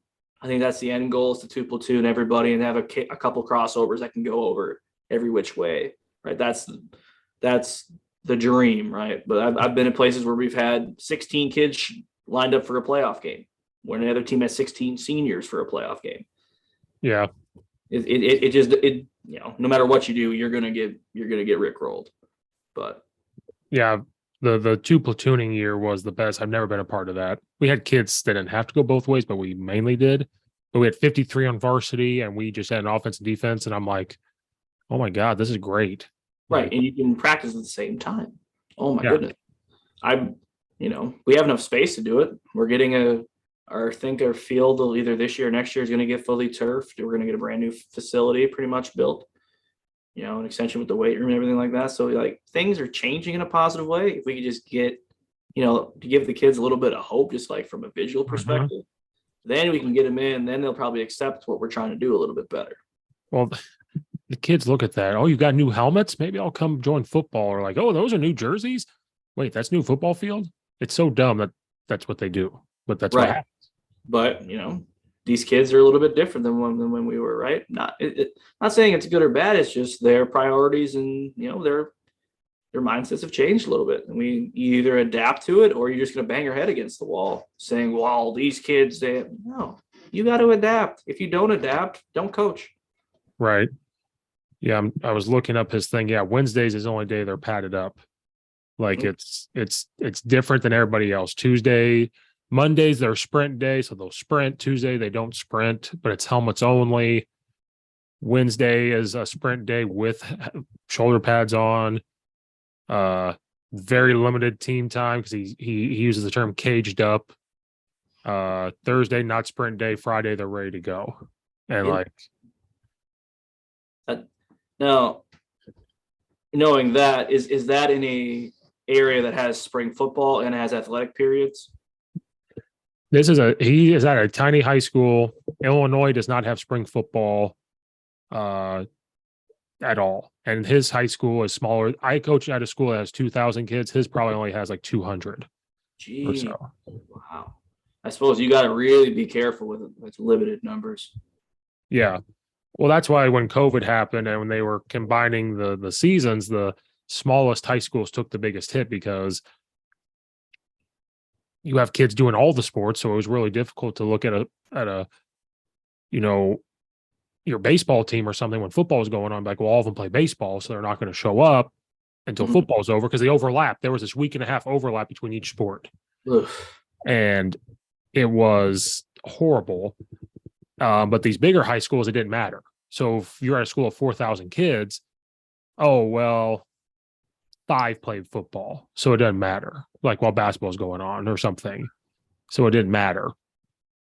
Fortunately, where I was at, we played in the fall during COVID. We had to play all road games because the city wouldn't allow us to play at the home field. And I was like, oh my God. But hey, whatever. It was what it was. We ended up playing, was it 9 road games, 8 road games, something like that? It was insane. Yeah, his high school, I'm looking it up, is 239 kids. So that's how they do it. Hey. I don't know if he's presented something in a year or two, so some things kind of change here and there, but it's on YouTube. He puts it up there. We don't do it. I've tried to kind of hint at it, but I just don't know enough about it to fully present it. So I'm just kind of like, eh.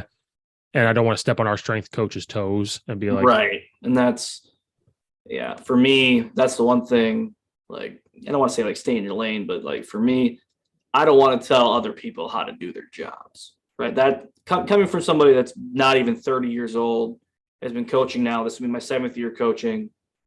I have 3 to 4 year. I probably have like probably 5 or 6 years of strength training, strength conditioning, personal training, stuff like that. Like I have that background, but I'm not going to go in there all high and mighty saying this is how you should do things. Like I did that when I just came out of junior college, and I made an ass out of myself. Right? To me, you can't do that. Yeah, especially if I don't know it. It's one thing to know it and bring it up in a meeting and be like, well, this is what I researched. What do you think about this? And if they all say no, you go, okay. Like that's about it.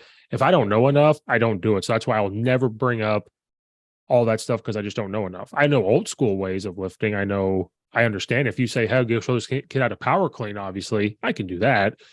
But like, I'm not going to sit there and put a plan together because I don't do that. That's not what I do. Right. And it's always an interesting debate because like there's no perfect way to do something, right? Because somebody's gonna be like, well, I can tweak it this way and then it'll be better. And then somebody else will want to tweak it another way. It's just trying to find something that fits what you are trying to do with your specific set of kids. Right. So that's why I like researching that stuff. And then it's like the stuff he presents is just enough. He's not gonna give everything away, but it's just enough. Yeah. Enough to reel you in, right? Right. But I've had him on here before, and it wasn't for very long. He gave me, I straight up said to him, like, I'm asking these questions as a stupid guy asking how you do these things. So he would give me the beginner's answers of things. And, like, yeah, we get called soft because we'd only hit on Wednesdays and we don't hit very much, because the old school way is, well, when do you teach tackling? When do you do this? Like you said, what if you have kids that never played football before?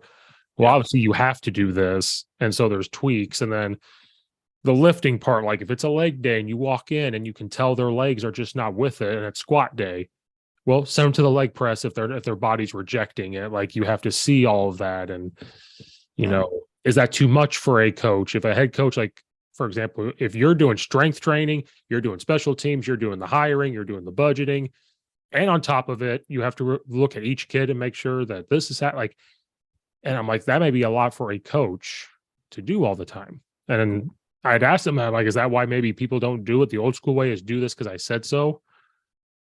And it's kind of like, yeah, we have to get rid of some of the old school ways of thinking. Right. And I think it's better, and this is just like a thing in my book. You can I don't want to say get away, but it is easier to make that transition, especially when you have kids that are consistent and then don't have a 0 training age. You know what I mean by training age, right? Yes. Yeah. So if they are experienced, they have a baseline, they have a knowledge base of what they have to do, when they have to do it in there. Mm-hmm. It's a lot easier to make that transition. Right. If you have kids who literally show up and, like I said, never have played football before, never lifted a weight before, how do you tailor to that? Right. It's like pretty much, as I tell people that ask me about, oh, it was a rough season for you, coach. We're basically in teaching mode till about week 6 or 7. We always had some kid coming in that we had to teach over and over and over again. Right. Regardless of what it was. And I'm not using it as an excuse. I'm just telling, hey, this is what had to happen. Or your problems are not the same as my problems. Right. It's like, oh, okay. Now put me in a vacuum. Oh, we can do stuff in a vacuum. Cool. But that's the shoulda, coulda, woulda principle. It doesn't apply. Right. Or like, no offense to school I coach baseball at, his problems of 200 kids was not my problems of having 80 kids total and dealing with, well, they just won't go to the weight room, or, oh, they left to go play travel baseball this weekend. Like your problems are not my same problems. Right. Mine are, well, some of them, well, they got to work because mom's working 4 jobs. Yes. Or, you know what I mean? Like they have to babysit. And I've literally told kids, hey, bring your younger siblings to practice. We'll find them something to do. Mm-hmm. They can throw football around. Right. You want to do water? Here, I'll show you how to do water real quick. Then we had a couple water boys that literally traveled with us. We gave them food. We gave them all that. Appreciated it. It was a huge help to us. And Never thought it would be a thing. Oh, we run the same thing. Like, oh, my mom got called into work. My dad got called into work. I have to watch my siblings or my cousin. And we are like, cool, bring them. Yeah. Come to practice. We'll figure it out. Or, hey, we'll let you leave practice early if this is the problem or something. Like, we'll work with you. Right. It's just when you just say it after the fact and you don't tell us ahead of time what's going on, that makes us question whether or not you're in this for the right reasons. Or it's constant, the same thing. Yeah. It's like, well, where's the solution to said problem? Like, we're giving a potential solution, and if you still don't want to do that, then it'd probably be in your best interest to provide one or to come up with one. Right. Or like we had one that said, oh, I'm helping my dad at work. I'll be there soon. These kids will snitch so quick because they're at practice and they show you a picture. You want to see where he is? He's not. Hey, he said he's at the doctor's office, but he's live on or he's doing Instagram stuff right now, or here's him logged online playing video games. Hey, okay, you did my homework for me. The same thing. Like, I have a doctor's appointment, and then that day, everybody's like, "Well, where's so and so?" And I'm like, "Oh, he said he has a doctor's appointment." They go, "No, he's not. He's getting a haircut. Look, he texted me. He's getting a haircut." And like, they're so quick to snitch on him. Hey, you know what? It is, hey, make your job a little bit. That's like one of the few times where it's like, okay, kids are so smart. Yeah, they can figure things out so fast. Yeah, and they know I don't snitch on them. I don't say who told me. I just say, hey, I found out that you got your haircut while these kids were running in practice, not for just practicing, like doing their thing while you're out getting your haircut. Yeah. Or I caught him and I sent him a message. I said, hey, just make sure you bring me a doctor's note. Oh, there you go. Yeah, we need it for for paperwork purposes, right? Yeah, I make sure the trainer knows just in case something happened. We just need something. Right. Just to make sure the protocols and see if your training plan has to change. Just really do it by the book. And they're just like, dang it, man. It's like, well, I do all the time with dentist appointments too. They think I won't do it for that. If they have like a dentist appointment and some other appointment, I go, well, the dentist will give you a note. Just have them sign something. Bring it to me. Yeah. Or they forgot, or they don't see my message and they go, well, I didn't see your message. And I go, oh, you better go back and get a doctor's note that proves you were there. Yeah. I have to go back? Yep. Or you ain't practicing. I need that note. Yeah. And they can't handle that. No. All right, coach, for real this time. We're going to wrap it up. Okay. I appreciate your time being on here.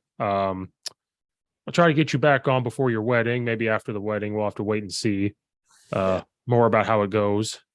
Yeah, let's say it's in mid to late May, so maybe I'll probably be available. Probably not. The month of May is going to be pretty much off limits. So no, I would never do that. Like September, nobody be around me because that's what we're going to deal with. Right. But I appreciate you coming on here, talking some ball. We didn't get to X's and O's. I hope that's okay. Hey, it's all good. Like I said, I don't mind just shooting the breeze with people. It's all good. Well, everybody who watched or listened, thanks for that. And we will see you guys next time.